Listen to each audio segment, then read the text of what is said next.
Hey, it's Alan. I get asked all the time, how exactly does Kadima help people? There are three primary ways. One, we provide one-on-one personalized career coaching with a focus on getting you a great job.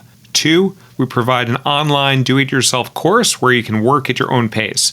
Three, if you have a job offer, we'll help you negotiate for more. So to find out about these great services and everything else that we offer at Kadima, sign up for our newsletter. Go to sickpodcast.com. That's SYCK podcast.com. I promise you, it'll be the best newsletter to accelerate your career. Thanks a lot. Live from Brooklyn, welcome to the Sick Career Podcast, starring Alan Stein, where he steers your career with Kadima. Along with Alan, I'm Russ Reba, and today Alan speaks with Keith Powell, co-creator of the Secrets podcast. That's C-C-R-E-T-S.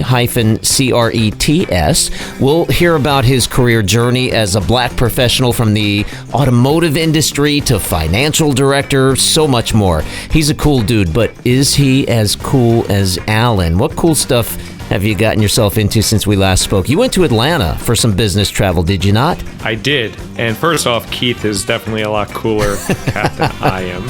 So let's set that. I had a feeling you'd say that. Anyone who knows me would not put the word cool and Alan in the same sentence, but I appreciate it nonetheless. So I recently just came back from Atlanta, where I was down at my first National Black MBA Association conference, where actually Keith and his Secrets podcast buddy, Ricky Robinson, who's going to be coming up on a later episode, were down there. We wound up texting a bit, but I never wound up meeting them there with all the great talent and individuals down there. So I was in the same city with Keith, but to no ability to meet him in person, unfortunately. All right, I got to ask you. I've lived in Atlanta. I travel there quite a bit. Any restaurants that you hit that left an impression? Oh, I didn't even tee you up with that one. And that's a great question because I went to Gus's Fried Chicken. Oh, yes. Yes, it was delicious. I went there with a former client of mine who insisted on us going there. I don't usually eat meat. I try to eat less meat. But when you're down in Atlanta and a former client recommends Gus's Fried Chicken, I took him up on it, and it was delish. Yeah, that's an experience that one has to do in their lifetime at least once. It was good. I thought it was just an Atlanta place, but then I just came back from Austin recently, and I saw Gus's there too. So I don't know if they started in Atlanta and expanded, but they may be all around the South. Yeah, good stuff, though. Good stuff. All right, so right now, as mentioned, if you've heard the Secrets podcast, you've heard this guy. So let's get into the Sick Career Podcast with Keith Powell. I'm really excited to have Keith Powell here on the Steer Your Career podcast, the Sick podcast. I was fortunate enough to be introduced to Keith by a friend of a friend of a friend, and that just shows how powerful networking is. And Keith and his buddy Ricky invited me on their podcast, which is an awesome podcast, which I highly recommend to everybody listening here. It's called the Secrets Podcast, C-C-R-E-T-S. It's a great podcast where they talk truth to power about careers and jobs. But I'm not going to steal all your thunder.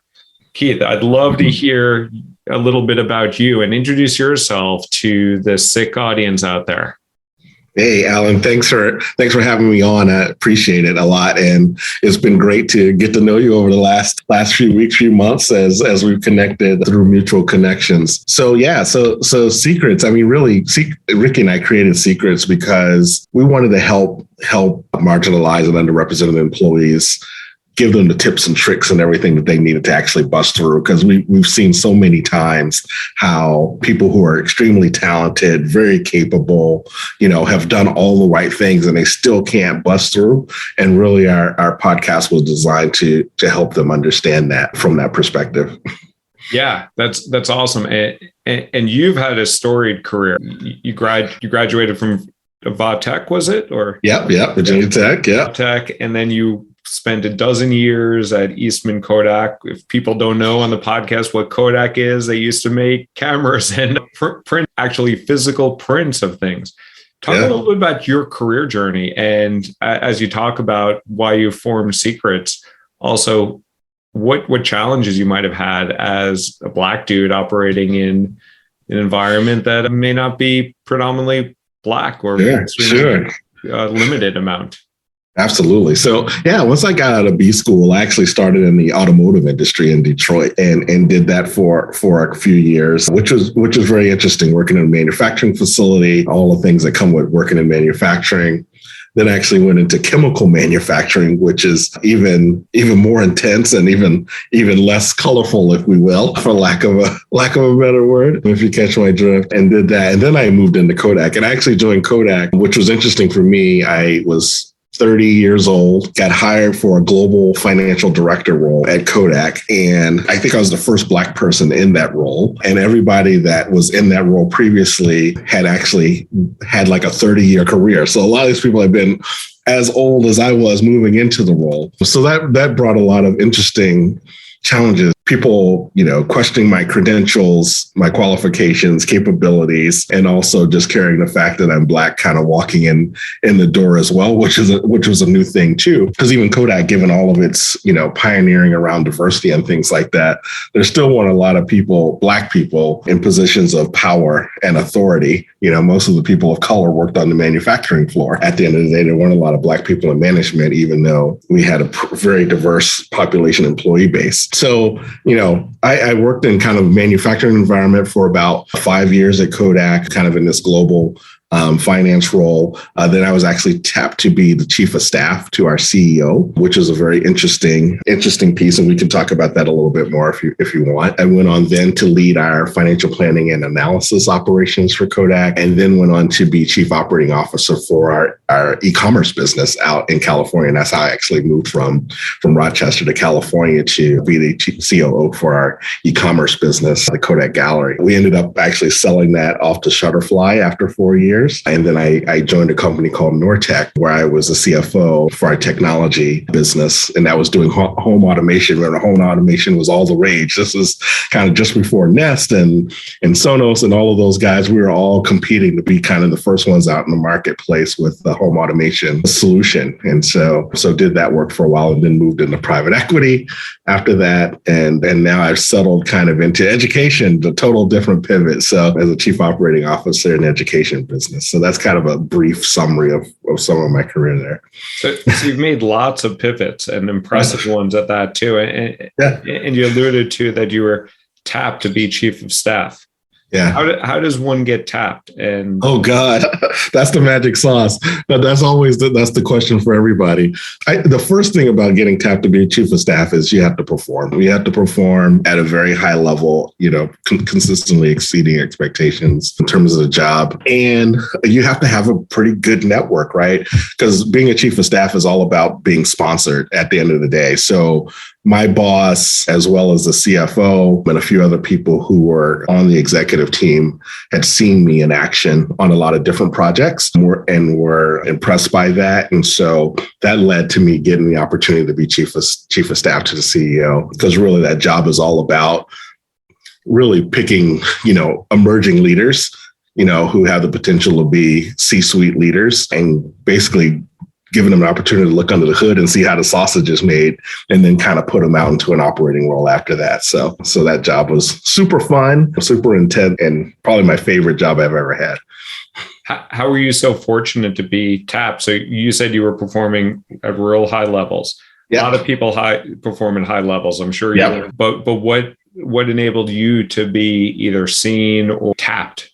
And it's one of those things, because there is no application, there is no posting, there is no nothing. Literally, I was in line for a promotion to a bigger role than I was already doing, and we were lining up all of the dots to make that happen. And I literally got a call from our CFO, and he said, hey, there's another opportunity that just came up. We were just going through all of our succession planning and doing all talent management things. And there's this role called chief of staff that's coming open to CEO, and your name has popped up, because again, the work that you've done, and I think a lot of it, you're just being on really impactful projects. I think it's not just doing great things in your current role, but it was also being involved with other projects and things that really moved the needle for the company, where people got to see see my work, see me in action. And then some of the things that I was doing in terms of building teams and things like that I think they were impressed by. So, yeah. Were there particular advocates for you in that role? Like you mentioned, I think the CFO, and you mentioned maybe your boss. Yeah. Yeah. Yeah, and I'm sure there were others too that I'm not even aware of, but I know those two in particular were definitely sponsors, if you will, for me being put forward at the end of the day, because that succession planning conversation kind of put me on the map for being groomed then to be CFO for Kodak at one point.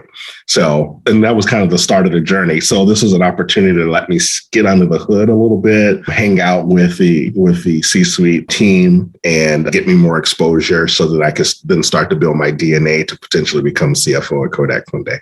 So when you left Kodak, you went to Nortec, I believe. Yes. Mm-hmm. How do you get that role? Were you tapped there also, or how do you? Yeah. That was a big meaty role. Yeah, I was recruited actually, and it's funny because the job I have now was probably the first time I'd actually interviewed for a job in a long time. A lot of I can't remember. I don't know if I've ever posted for a job since I left B school. All of my opportunities have really come through executive recruiters reaching out to me and then starting the conversation there and taking it where it went. And so Nortec was the same. And I had an opportunity with Kodak, as I mentioned, we sold our e-commerce business to Shutterfly. So that was kind of a pivotal moment for me, just in terms of what do I want to do next now. I had the opportunity to go back to Rochester and do something there and continue on the path with a smaller, reorganized company. Or explore something different. I decided, hey, I'm loving California. I want to stay out here. That was one of the reasons for me moving out to California. And it was time for me to try something different. And I was always interested in getting into the tech space in some shape or form. So when the recruiter described this opportunity with Nortec, I was like, this is meaty, it's fun, it's complex, and something I'd be interested in doing. So that's how it all started. And do you have any families or dependents that had to be involved in that decision, or were you flexible in terms of just moving cross country like that? Yeah, no, I was flexible. And it's funny, the first 7 years of my career, I moved 6 times. Moved 6 times. I didn't have family to move, but I had relationships that I had to tend to. So that always made it a little bit challenging as well. But I moved quite a lot at the beginning of my career. That be a piece of advice that I give people, at least at the beginning of the career. As much as you can, be as flexible as you can. Just take the opportunities that come up and go for it, because it totally turbocharged my path, because I was able to live in all parts of the country and Canada for a while as well. Yeah, and that is some sick advice, especially at the early part of your career to like take those opportunities.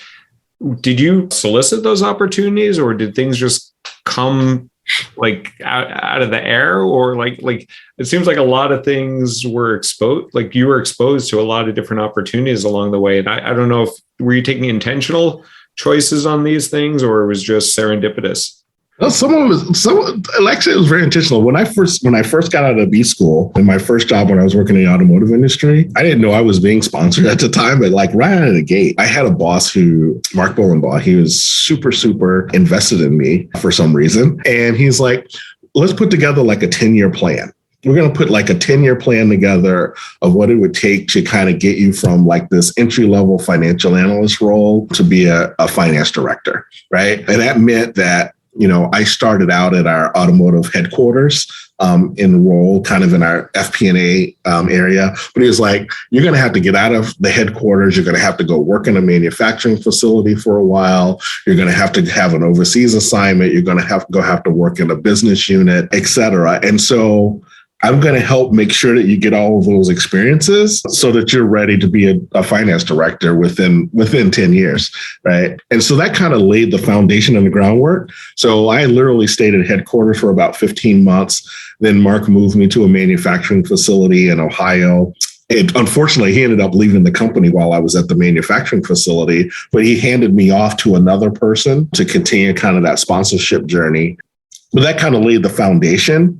And unfortunately, that second sponsor ended up leaving the company too. But that was kind of like a signal for me. If all my sponsors are leaving, this may not be the right place for me to be either. And a recruiter called and offered up an opportunity to go to a different company in a different industry. But that 10-year plan kind of stuck with me, right? Just in terms of opportunity. So I literally went from, I worked in manufacturing in the automotive sector over to chemical manufacturing and had stints there. So I started out as a senior analyst, but got promoted to be a plant controller in Washington State, then got promoted to be a plant controller in Canada. And then I was headed off to move into a corporate role with this company when Kodak actually came calling. So, which gave me the opportunity to move into a global finance role. And so I just, that whole 10-year plan really kind of started the base of the whole journey for me. What were some of those things that you recall that was on that 10-year plan for you to do? Like, Yeah. So, it was all get all of the different experiences. So it's like all the functional things of get some treasury, get some financial planning and analysis, get manufacturing experience, get some international experience, all those things that would kind of make me well-rounded, just in terms of being prepared to actually move into like executive level financial positions. And so that's really what it was. And when I moved into Kodak, it kind of really took off because coming in the door, again, I was an experiment coming in at a young age and being a person of color as well. So they're really invested in making sure that I was successful in that role. So I got plenty of just early, quick opportunities to kind of prove myself and show my chops, which then led to the chief of staff role, I think. So Kodak was through an executive recruiter, like a headhunter? Another executive recruiter, yeah. How'd they find you? LinkedIn didn't exist back then. LinkedIn didn't exist back then. That is exactly right. How did they find you?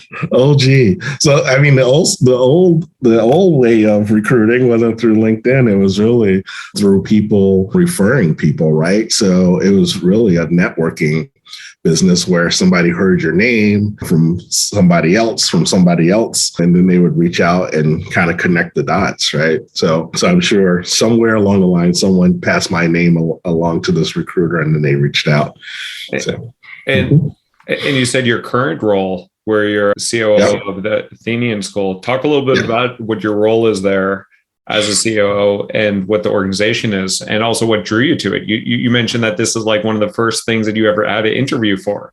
Yeah. But again, a recruiter did reach out about the opportunity. But again, I mean, it was just totally different because, at this point, I had decided that taking some time away from corporate life was probably the right decision for me, kind of mentally and physically, to make a pivot. And I've always been passionate about education. So I have been on dozens of nonprofit boards, and most of them are around education and youth leadership development. And so that was always been like a side passion of mine. So the opportunity to actually work in education was pretty interesting to listen to the opportunity. So, in this role, I really have all of the kind of back office operating pieces of the school, from finance to facilities to IT, pieces of HR, all kinds of things like that in this role. But the part that's really fun for me is, you already know that I'm a diversity, equity, and inclusion warrior. So, and the school was really driving to try and change its culture and making sure that we're doing things in an equitable and inclusive way.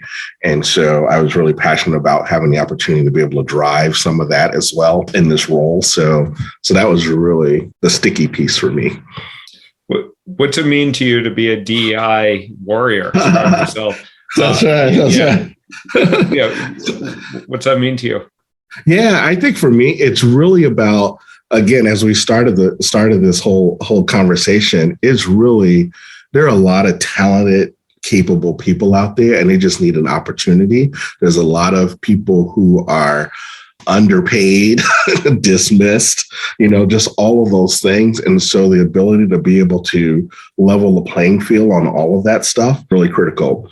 Like when I went to Kodak, I mean, I inherited pretty much an all white staff and mostly all white dude staff. But within 4 years, my staff was 50% women, 33% people of color. And I've kind of carried that philosophy, forward in all of my work, and also closing the pay gaps. I mean, we had big pay gaps between men and women, and, just putting plans in place to close those gaps and make sure people equity paid. And, and those are the same kinds of things that I'm bringing forward here still in my current role. It's really just finding all of those places where things aren't right and making them right. So. There's a lot of systemic biases out there and a lot of institutional friction. What sort of advice do you give people of, like, besides shedding light on the systemic biases and challenges there, what advice do you have for people that are people of color, women, differently abled, to navigate in a place where it's not a level playing field? Yeah, that's what Secrets is all about. And there's so many layers to that. But I think some of the big things for people, I think you get to a point where you're so kind of beaten down and distress and everything else, you stop trying, or you lose confidence at some point along the journey. I think, any person of color will tell you at some point in time, they just wanted to say, fuck it, right? I'm done. I'm done with this. And then just having the perseverance and resilience to stick in there is a big part of that. But I think the big thing, I think, is really having a tribe of people around you who can lift you up, who can open doors for you, who can remove barriers to let you know that you're not the only one going through this. You're not crazy at the end of the day. And then having people, in relationships, because this is a relationship business at the end of the day. And that's one of the things that, for a person of color in particular, it's ingrained in us that we have to check every box. We have to overperform. We have to do, twice as much to get half as far, all those things. But sometimes that can also be a hindrance too, because it stops you from taking risk sometimes, or even putting yourself out there as a person who's ready, because you haven't checked all 10 boxes. You may have 8 checked or 9 checked. And so you stop yourself from even putting yourself out there. So those are some of the hindrances. And so Secrets, part of what we're trying to tell people is that, that's all BS, and you can bust through it, Yeah. And what are some of those things that you tell your clients? You're like, hey, this is BS. You got to get around it. You got to deal with it. What are some of those tips or sick advice that you give to your clients of how to navigate this? Yeah, I think the big world that we live in. Yeah, I think the big things that we focus on, first, we help people understand their market value. And I think when people really understand what they're worth, it totally changes your mindset. After that, now you're pissed most of the time, right? Because, the stats are there that show people of color are underpaid, right? At the end of the day. And so having that data just to show them that they're underpaid now connects the dots. And now you want to do something about it. So just having that piece of knowledge, first off, understanding your market value. Secondly, making sure that we call it marketing collateral, making sure that all of your marketing collateral is tight. Your resume is tight. All your social media is tight and clean. All the other ways that you present yourself are clean in terms of how you're putting yourself out into the universe. Then making sure that you know how to talk about yourself. What's your story? Because at the end of the day, it's not just about what your technical capabilities are and your ability to do the job, but there has to be a story around that, right? Where'd you come from? What makes you click? Those types of things. And so again, I think as people of color, we have a wall that we put up because it's just a survival mechanism, right? Of not being able to feel comfortable being authentic all the time. And so you put up this wall, but there are ways to integrate your story and be authentic when you're going for these opportunities. So it's not just all about being technical. And then the last piece of that is teaching them how to be a thought leader. Really, how do you put yourself out there as an expert? Because again, most people that we work with are generally very senior, more senior people, kind of director, senior director and above, they're technically capable. They're already experts in their field. And it's really, how do they get their voice out there in a way that impacts people and can move the needle and gets people to follow them? So those are the big pieces. Yeah. And the first one is helping people understand their market value. Yeah. What are some tools, or how do you help people understand what they're worth? Because if you don't see it, it's hard to be it. And they may be in a group. I deal with that all the time. Partly people like color, women, you see that often, but also people in different industries don't understand that doing one job at maybe Eastman Kodak, it's not around anymore, but you could get paid very differently doing that same sort of job at Facebook or Google. Yes. But how do you help people understand their value? Yeah. So, Ricky and I have the advantage, he's a chief HR officer, CFO person. So we have access to the data, right? So we can look this stuff up at the end of the day. We have access to systems that allow us to look things up and see what people get paid. And, based on our experiences also working in a variety of industries, we kind of understand that. And we can plug into other people who work in the other industries that work at these levels that just give us insight on what things are, right? And relationships with people like you and others who are kind of in that executive recruiting kind of field. You have a pulse on what people are getting paid. So it's all of that. Plus, the website salary.com and some of the other websites that are out there. People can at least start there to see what's going on. But it's all of those things kind of coming together to build a picture for people. You mentioned a couple of times that you've had sponsors in your career. And I just read an article recently where I think 1 out of 20 white employees have 1 out of 5 white employees have a sponsor. 1 out of 20 Black employees have a sponsor. Yes.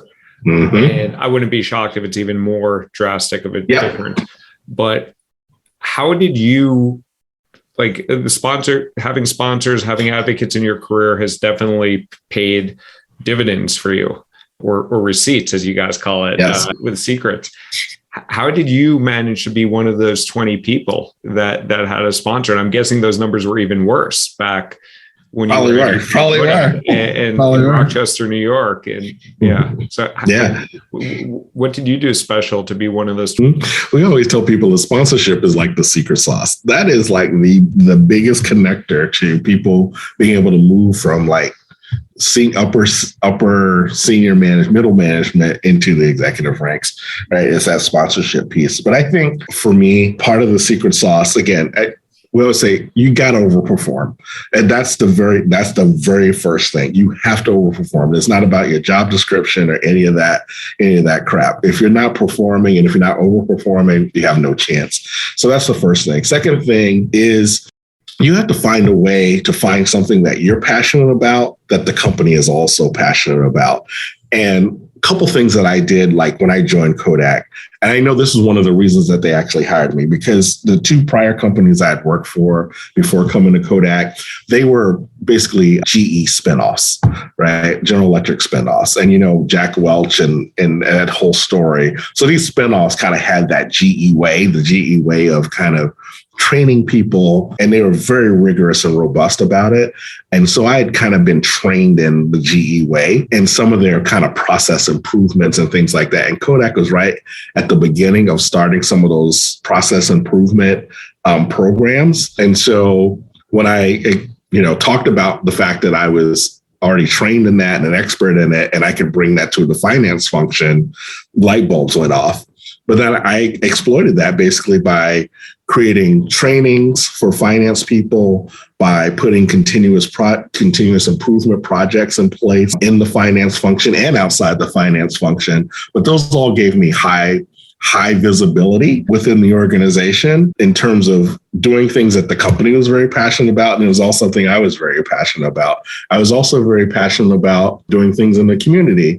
And Kodak was a huge contributor to multiple nonprofit organizations around the country. So it gave me an opportunity to start to sit on boards and represent the company, start to influence where those dollars were being spent and allocated, which again became another way of having high visibility within the company. So aligning those passions where the company is also passionate was probably the other key piece besides just overperforming, because that gave visibility for me also. Is that some of the advice that you give the people that you're coaching through Secrets? So perform well, align your passion with the needs of the company.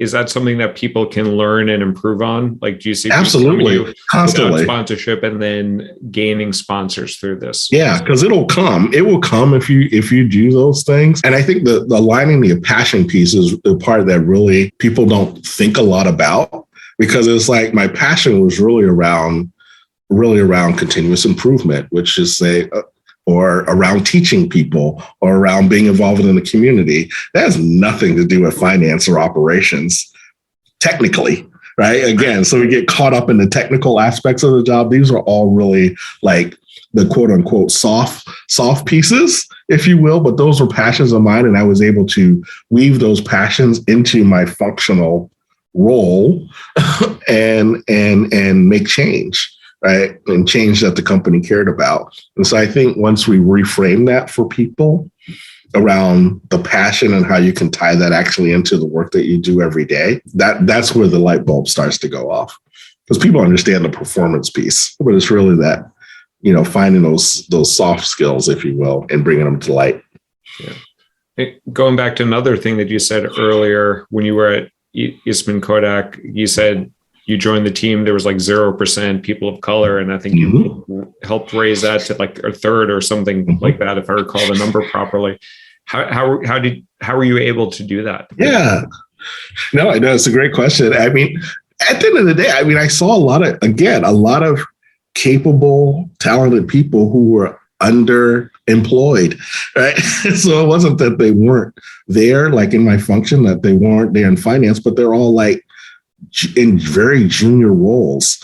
So once I had a chance to talk to them and understand their capabilities, their skill set, how long they've been there, it became a no-brainer when opportunities arose, or to create opportunities for them to be able to step in. And that's part of the leaning in. It's like, hey, if I have to choose between a white dude and a woman, or a white dude and a black dude for this role, and they're equally capable, I have to lean into choosing the underrepresented person, right? At the end of the day. And that's what I was doing. I was leaning in. And it was funny, because at one point, I was getting accused of stuffing my team, which was the ironic thing, because I had, high performing people who were doing things and moving on and getting great opportunities and all kinds of things. And it's like, why is your team always like, you took all the good players? I didn't take all the good players. I groomed them, or they wanted to work for me, or whatever the case may be at the end of the day. Right.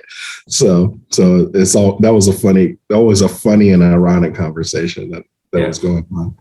Do you think things fundamentally changed with the candidate pool? Well, you probably also attracted talent, and it sounds like there was internal mobility also coming to your team at Eastman Kodak, or was it all external? No, it was internal, because again, we were going through some massive restructuring during this time, because this is early 2000s. Once the digital camera hit the marketplace, that just blew up everything that Kodak was about at that point. So we were going through massive layoffs, massive restructuring during this time. And so also plucking the talent, understanding who the talent was and who were the right people with the right mindset, so that could actually work in that environment and get through all the change and all the things that we were going through was really important as well. So it was a crazy time. Our company reduced by 50%, over 5 years, the first 5 years that I was there. So Athenian School came after, like a recruiter came to you for Athenian School. Mm-hmm. Was there any role that you've had that you actively went out for versus some recruiter coming to you? Oh God. And that's since I started working. And again, that's now there's LinkedIn, but still, I'm sure some of your incoming requests are coming through your reputation and the network that you've built. Absolutely. What are some tips that you have for individuals? And you've developed that over a number of years, and it continues to pay dividends for you. It probably like, it's not like you lose past connections. They continue to grow. It's like a snowball rolling down a hill. It becomes bigger and bigger. Were you like either part of your 10-year plan or anything in your career? Were you ever like proactively trying to invest in your network, or did it just come naturally to you? No, I think you do have to be proactive about it. And like, I get calls all the time. So I get calls from recruiters all the time about opportunities that pop up. I mean, my one piece of advice about that is just take the call and just listen at the end of the day, because you never know what's going to happen out of that relationship and out of that phone conversation. And I've been able to refer so many people. Once I heard the opportunity, refer other folks who may or may not be interested from my network. But that's like gold for a recruiter, right? To have other people that you're referring to build their database. And then that also sets you up to be, a person of choice, that they're, if an opportunity that does fit comes up, they're all in and a big ally and advocate for you. So always just take the call. There's no harm in taking the call and just listening. You can say no and move on if it's not the right thing for you. So that's the big thing.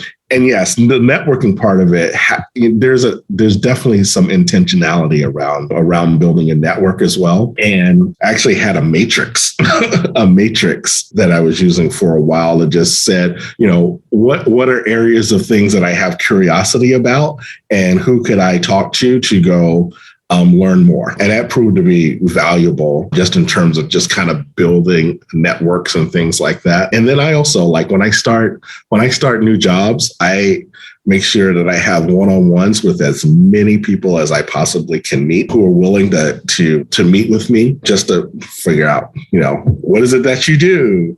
What are the things that drive you nuts?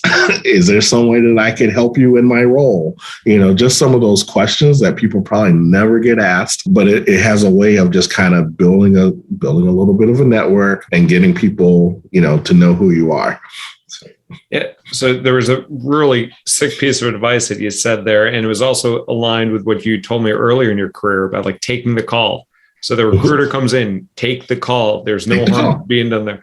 And also you took the call very often in your career when they're like, hey, you want to move here to Canada, or you want to move here to wherever? You're like, okay. Yeah.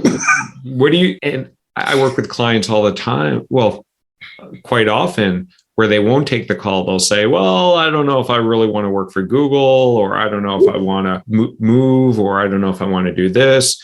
And my advice also is take the call, have the conversation. It helps with practice. If nothing else, it flexes those muscles. You can go all the way to the end.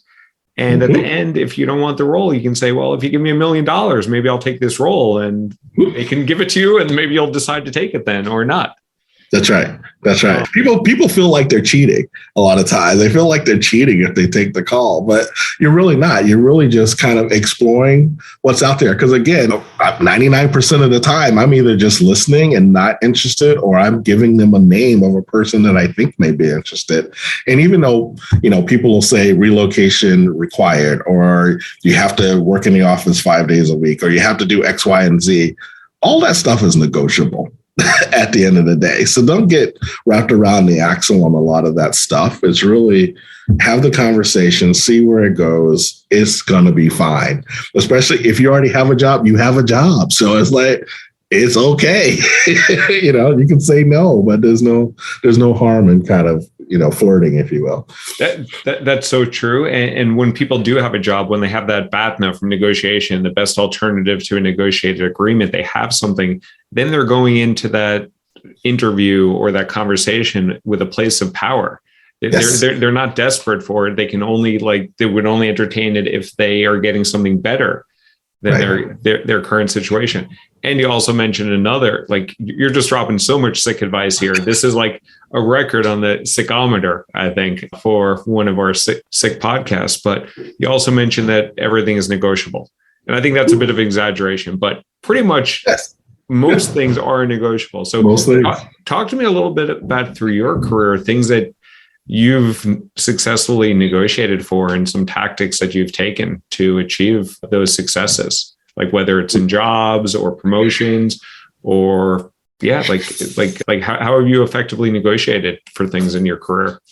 Yeah, I mean, like I mentioned earlier, I mean, I've moved a lot. So, I mean, relocation, relocation benefits, always something just in terms of understanding how far you can go on relocation benefits. Just asking the question, will you cover this? Do you cover this? Not cover this? All the things that go into around relocation. I could probably list like 20 things to ask for if you're relocating, right? And just see if the answer is yes or no. That for sure. The big one's always around salary and just negotiating salary. Our piece of advice that we give is never take the first offer. And I can tell you this as a finance person, we budget, we budget at least at the 75 percentile or the 100th percentile for the range on salaries, right?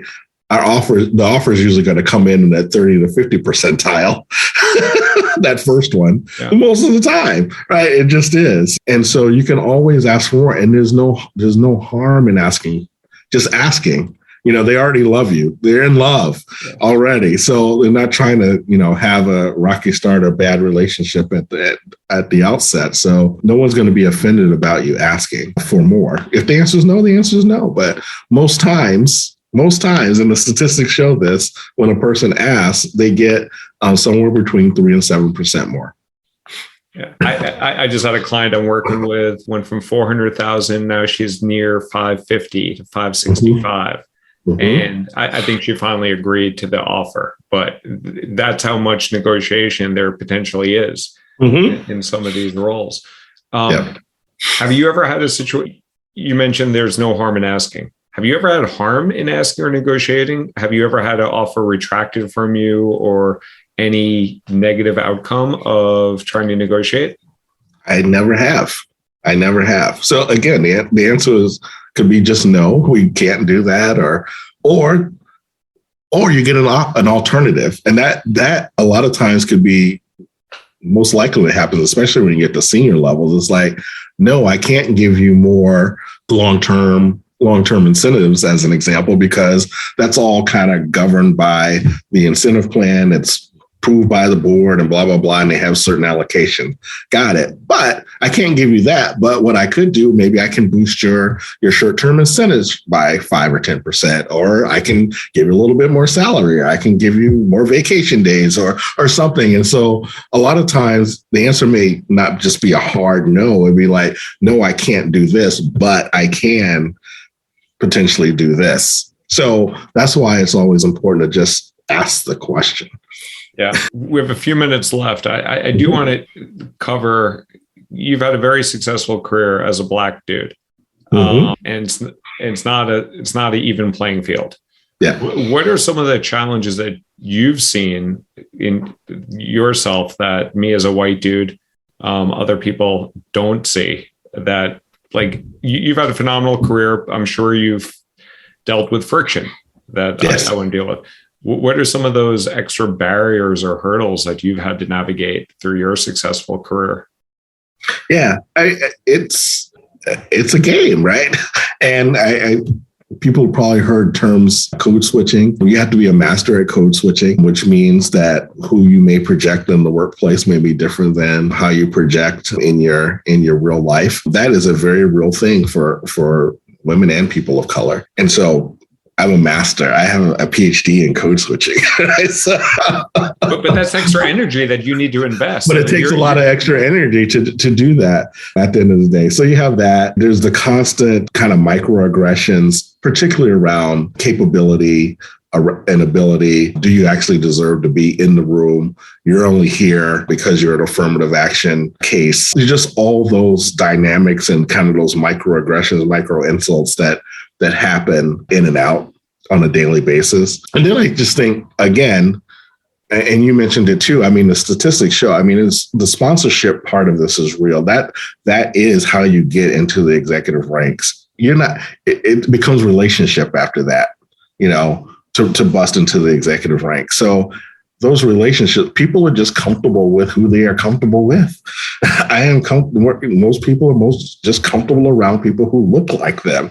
And so if you have a C-suite that's 80% white, guess who's getting sponsored at the end of the day, right? And so that's all the systemic stuff that we're trying to bring to the forefront also as part of Secrets. Is not just helping individuals, navigate through that, but also offering everybody an opportunity to kind of see the systemic barriers and finding allies and co-conspirators who are willing to kind of, like yourself, who are willing to bust those walls down and say, this is screwed up and we need to change this. So that's really what we're about. Yeah. No, awesome, Keith. My last question that I have for all my guests, well, I just started now, but we're starting this now on this podcast, is what sick tricks do you have for our audience, like hacks or things that you've done in your career that have worked particularly well that people can take away from this podcast and start applying it to their career?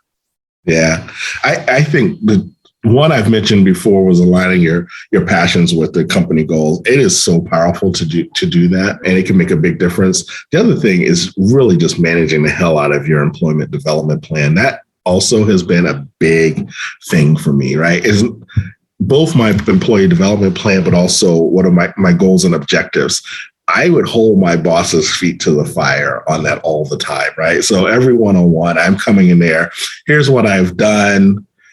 How does that check against what your expectations are? Here's the things we talked about in terms of what I need to develop on. Here's the things that I've done. So am I making progress, right, on those things? Is it meeting expectations or exceeding expectations? And the second part of that, what needs to be true if I'm off track, or if what I'm describing that I want to do, you don't think that I'm capable of doing? What needs to be true to make it a truth for me? And then just holding people accountable to those things. It's hard once you have the data and the facts on a piece of paper for people to say, I don't know about that, know about him. That alignment and accountability, like aligning with your manager, is so critical, and making sure that there is no misalignment with expectations or evaluation, because otherwise you get surprised at that 6-month or annual review, and nobody wants that. That's right. Awesome, Keith. Well, where can, you've done so much phenomenal work in your career now with Secrets. If people want to reach out to you, if people want to follow you, where's the best place that people can find you? Yeah, you can find me on LinkedIn for sure, Keith Powell on LinkedIn, and email Keith@secrets.com, C-CRETS.com. You can drop me an email. Awesome, Keith. Well, I appreciated this. It was a great conversation. Like, I was on your podcast, you're on mine. I think there's going to be plenty more conversations coming. Absolutely.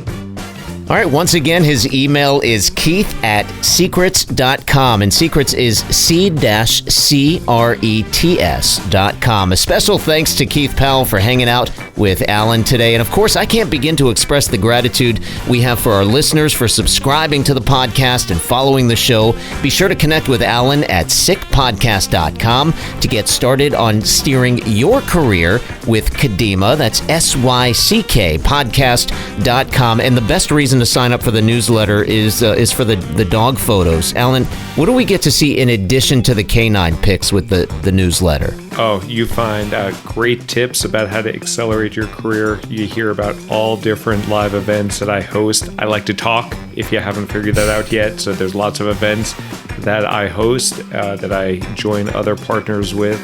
And we also share about what podcast is coming up. So sign up for that newsletter, find out what's going on, and accelerate your career. Perfect. Once again, that's sickpodcast.com. For Alan Stein, I'm Russ Reba. We hope you've enjoyed this episode with Keith, and you're going to love the next one.